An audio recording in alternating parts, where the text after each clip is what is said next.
Right కొడంగల్లో బురాన్పూర్కి సంబంధించిన సర్పంచ్ మాజీ సర్పంచ్ మనతో ఉన్నాడు మాట్లాడదాం నిజంగా ప్రజలు ఎందుకు సంవత్సర కాలంలోనే ప్రభుత్వం వైపు ఎందుకు తిరగబడాల్సి వచ్చింది మనం ఇంతకుముందు కూడా చాలా మంది ప్రజలతో మాట్లాడినాం పూర్తిగా ఆ ప్రభుత్వాన్ని విమర్శించడం తప్ప ప్రభుత్వాన్ని ఎక్కడ కూడా పొగిడిన వైనం మనకి ఎక్కడ కనిపించలేదు ఎందుకంటే మొన్న రీసెంట్గా చంద్రవంచలో ఆ మీటింగ్ పెట్టిళ్ళు వాళ్ళు ఇచ్చిన 4 ఏదైతే కొత్తగా 4 హామీలు వాళ్ళు లాంచ్ చేసిళ్ళు ఆ ఒక్క హామీ కూడా మాకు అందలేదు ఏది కూడా మాకు వర్తించేది మేము గతంలో రేవంత్ రెడ్డి మంచి చేస్తాడని గెలిపించినాం కానీ గెలిచిన తర్వాత ఎందుకు ఇట్లా మోసం చేస్తుందని కొడంగల్ ప్రజలే రేవంత్ రెడ్డి ప్రాతినిధ్యం వహిస్తున్న నియోజకవర్గం నుంచే ప్రజలు ప్రశ్నిస్తున్నారు ఇక్కడున్న మాజీ సర్పంచ్తో మాట్లాడే ప్రయత్నం చేద్దాం ఎందుకన్నా సంవత్సర కాలంలోనే ప్రజలు రేవంత్ రెడ్డి పైకి అంతగా తిరగబడాల్సిన అవసరం ఏమొచ్చింది ఇప్పుడు రేవంత్ రెడ్డి మీద తిరుగుబాటు అనేది ఇది సంవత్సర కాలం లోపల ఇంత వ్యతిరేకత ఎందుకు వచ్చిందంటే ఆయన చెప్పిన మాటలు చెప్పిన హామీలను ఆయన ఏదో 100 రోజుల లోపల అమలు చేస్తా నేను 2 నెలల లోపల అమలు చేస్తా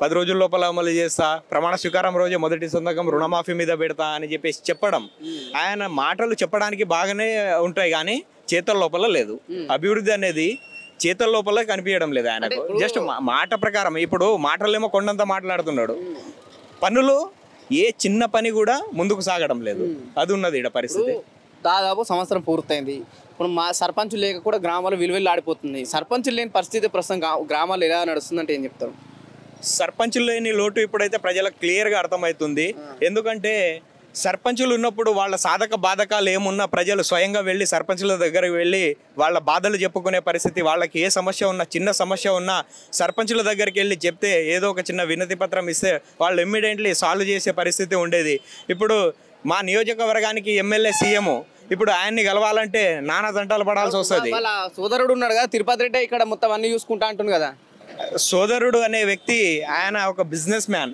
ఇక్కడ రియల్ ఎస్టేట్ మాఫియా చేయడానికి వచ్చిన రియల్ ఎస్టేట్ కింగ్ ఆయన వాళ్ళు రియల్ మాఫియాని ఈడ ప్రజల కోసం వచ్చేటట్టుంటే ప్రజలు ఇంత ఇబ్బంది పడాల్సిన అవసరం ఏముండే ఇప్పుడు గిరిజనుల భూములను ఎంత దౌర్జన్యంగా లాక్కుంటున్నారో మీరు కళ్ళతో మీరే చూస్తూ ఉన్నారు ఇప్పుడు నిన్న మొన్ననే 2-3 రోజుల క్రితమే సర్వే అని చెప్పేసి ఎంఆర్ఓలను ఆర్డీఓలను మొత్తం సర్వే డిపార్ట్మెంట్ మొత్తం దాదాపుగా 500 మంది పోలీసులను బహారా కాసి మొత్తం అంతా ఫుల్ సెక్యూరిటీ పెట్టేసి ప్రజలను మొత్తం అంతా ఎంత క్రూరంగా హింసిస్తున్నారో మీ కళ్ళతో మీరే చూస్తూ ఉన్నారు ఎందుకు తెలంగాణలో పోలీస్ నిర్బంధం కొనసాగుతుందంటారు ఎందుకంటే ఒక బైన్సా కావచ్చు ఒక లగచెల్ర కావచ్చు లేకపోతే ఇక్కడ గుమ్మిడిదల్ల దగ్గర నల్లవెల్లి కావచ్చు ఈ పోలీస్ నిర్బంధాల్లోనే తెలంగాణ ఎందుకు కొనసాగుతుంది ప్రజాపాలన ఎందుకు చేయట్లేరు అంటే ఏం చెప్తారు ఇప్పుడు ప్రజాపాలన వాళ్ళు చేసే హామీలు నెరవేర్చేటట్టే ఉంటే ప్రజల దగ్గరికి వెళ్ళేసి వాళ్ళు ప్రజల లోపల హామీలను నెరవేర్చి వాళ్ళు ప్రజల ముందుకు వచ్చే పరిస్థితి ఉంటుండే ఏ విలేజ్కి పోయినా ఏ గ్రామానికి ఏ మండలానికి పోయినా కాంగ్రెస్ పార్టీ కార్యకర్తలు కానీ నాయకులు కానీ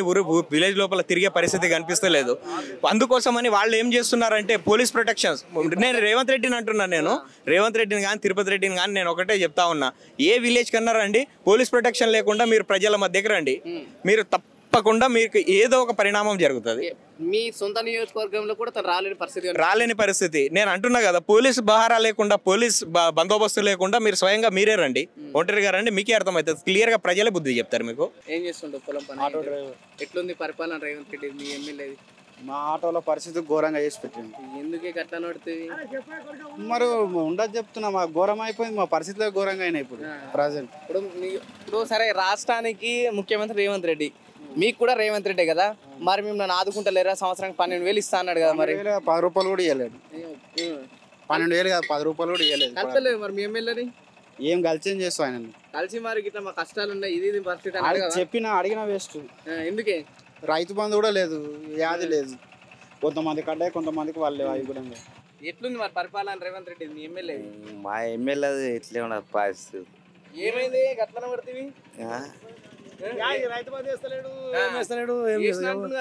మీటింగ్ ఆడేసిండు ఎవరికి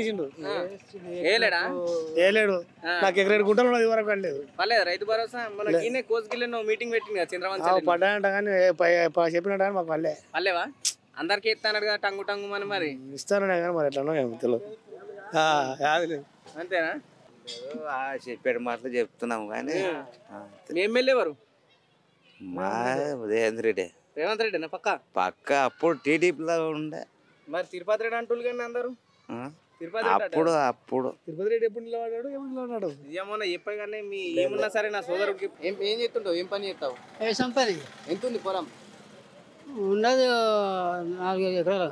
పడ్డది మరి రైతు భరోసా? పడలేదు. పడినా అని చెప్తున్నాను, మొన్న ఎత్తా అని చెప్తున్నా 26 తారీఖు. పడలేవు. మరి ఏమంటావు మరి రేవంత్ రెడ్డి గురించి? రుణమాఫీ లేవు, రైతు బంధు వాళ్ళు. రైతు బంధు వాళ్ళే చేసినా అని చెప్తున్నాను.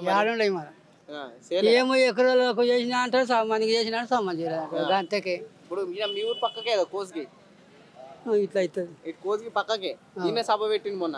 26 తారీఖుకి బంద్ ఉంటుంది, బ్యాంకు 27 తారీఖు పడతాయి అన్న. టంగు టంగు పడలేవు. ఏమో మొన్న అది 1 ఎకరం రోజులకు సగం పడ్డాయినా సంబంధం. సగం పడలేవు. మరి ఎట్లుంది 6 గ్యారెంటీలు అందినాయి? ఏమంది ఏం లేవు. మరి ఇచ్చిన అని చెప్తున్నా కానీ చెప్పిన ఒకటి చెప్పుకోమే అంతే. చెప్పుడే ఉన్నా చేసుడు లేదా? చేసుకోమే ఏం చేయాలి. నువ్వేం చెప్తుండే? పింఛన్ వస్తుందా తాత నీకు? ఎంత వస్తుంది? 2000. 4000 ఇస్తాడు కదా రేవంత్ రెడ్డి. వస్తే 4000 ఇస్తాడు కదా. ఇస్తలేడా? మరి ఏం చెప్తావు రేవంత్ రెడ్డికి? నువ్వు ప్రచారం ఉన్నప్పుడు 4000 ఇస్తున్నారు, మరి ఇప్పుడు 2000 ఇస్తులు కదా, ఇట్లా అదే 2000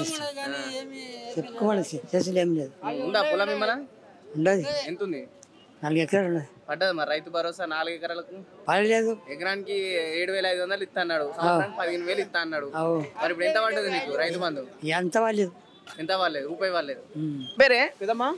బాలమ్మ. ఏం చేస్తుంటావు? అనకెట్పల్లి బాలమ్మ. నా మన పేరు రామాయ, నా కొడుకు పేరు యాదయ్య, నా కోడలి పేరు శాంతమ్మ. అద్దెక్కరు ఉండదు, ఉత్తరాయి రప్ప. ఏం వేస్తే పంట వండుతుంది, లేకుంటే లేదు కొడుక. ఇంత ఇల్లు కట్టుకున్నా, ఇంటి ముంగల మోరి ఉండదు, మోరి దవ్వలేరు, మోరి కట్టలేరు. నేనే కట్టుకున్నా, లెంకిని పెట్టి తిప్పిట్టి వస్తుండదు. లేదు లేదు 2000 ఇచ్చినట్టు కదా మరి అంతటా. 2000 బాత్రూమ్ కట్టుకున్నా నా సొంతం పైసలు పెట్టి. ఈయన నుంచి ఆడికి మోరి సర్పంచ్ రాయేసిండు. నేను లెంకిని పెట్టి 3000 ఇచ్చి దాన్ని దోపిచ్చి 2000 4000 ఇస్తాను రేవంత్ రెడ్డి కదా. రేవంత్ రెడ్డి పాలన ఎట్లుందంటావు? ఏమి ఇవ్వలేదు. ఎట్లుంది మరి రేవంత్ రెడ్డి పాలన? 2000 ముందు ఇచ్చినాయి, ఇప్పుడు 4000 ఇవ్వలే, 3000 ఇవ్వలే. రైట్.